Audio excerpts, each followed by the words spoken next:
ইচ্ছে করছে তোমার সাথে সম্পর্কটা শেষ করে দিতে।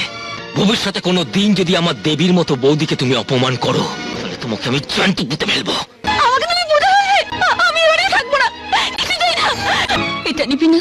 তোর এত দামি শাড়ি, যাচ্ছিস চাটিয়া, কিন্তু একটা কথা মনে রাখিস, শাড়ির চেয়ে অনেক বেশি দামি স্বামী। তার দামের হিসেব করতে গিয়ে নিজের সংসারটাকে ভেঙে ফেলিস না। টিয়া, ছি ছি ছি ছি ছি, এ আমি ভাবতেও পারিনি। যা হবার তা তো হয়েই গেছে। কি বলছো কি অঞ্জলি? এই বাড়িতে কেউ প্রথম বউয়ের গায়ে হাত তুললো, আর সে কিনা আমার ছোট ভাই।